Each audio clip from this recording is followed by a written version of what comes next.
స్థానిక ఎమ్మెల్సీ ఉప ఎన్నికల్లో సీఎం రేవంత్ రెడ్డి తన ఓటు హక్కును వినియోగించుకొని ఓటు విలువను యావత్ తెలంగాణ రాష్ట్ర ప్రజలకు చాటి చెప్పారని మహబూబ్ నగర్ ఎంపీ అభ్యర్థి చల్లా వంశీచంద్రారెడ్డి అన్నారు. కొడంగల్ నియోజకవర్గం నుంచి తనకు 50,000 మెజార్టీ వస్తుందని ఆయన ధీమా వ్యక్తం చేశారు. మహబూబ్ నగర్లో 2 లక్షలకు తగ్గకుండా భారీ మెజార్టీ వస్తుందన్నారు. దేశంలో ఇండియా కూటమి అధికారంలోకి వస్తుందని, రాహుల్ ప్రధాని అవుతారని ఆశాభావం వ్యక్తం చేశారు.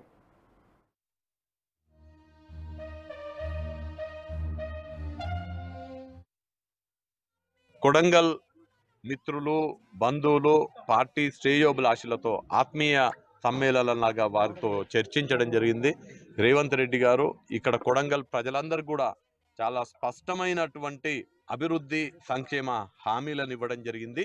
ఈ నియోజకవర్గాన్ని కని విని ఎరుగని రీతిలో ఒక ఆదర్శ నియోజకవర్గంగా తీర్చిదిద్దుతాను అనే హామీని ముఖ్యమంత్రి వర్యులు కొడంగల్ నియోజకవర్గ ప్రజలకు ఇవాళ ఇవ్వడం జరిగింది. అలానే రేపు జరగబోయే ఎంపీ ఎన్నికల్లో కాంగ్రెస్ పార్టీ అభ్యర్థిగా పోటీ చేస్తున్నటువంటి నాకు పూర్తిగా నన్ను ఆశీర్వదిస్తూ కొడంగల్ నియోజకవర్గం నుంచి 50,000కు తగ్గకుండా మెజారిటీ ఇవ్వడానికి కావాల్సినటువంటి కార్యాచరణ రూపొందించమని కూడా రేవంత్ రెడ్డి గారు ఈ నియోజకవర్గంలో ఉన్నటువంటి కాంగ్రెస్ పార్టీ నాయకులకు చెప్పడం జరిగింది. లోక్సభ నియోజకవర్గ పరిధిలో భాగమైన కొడంగల్ నుంచి నాకు పూర్తి విశ్వాసం ఉంది. ఖచ్చితంగా 50,000కు తగ్గకుండా మెజార్టీ వస్తుందని, మహబూబ్ నగర్లో కూడా ఈ లోక్సభ నియోజకవర్గం 2 లక్షల మెజార్టీ తగ్గకుండా కాంగ్రెస్ పార్టీ రేవంత్ రెడ్డి గారి ఆధ్వర్యంలో ఈ నియోజకవర్గాన్ని గెలవబోతున్నాము. అలానే రాష్ట్రంలో ప్రజాపాలన కొనసాగుతున్నటువంటి తెలంగాణ రాష్ట్రంలో 14 నియోజకవర్గాలకు తగ్గకుండా కాంగ్రెస్ పార్టీ గెలవబోతుంది.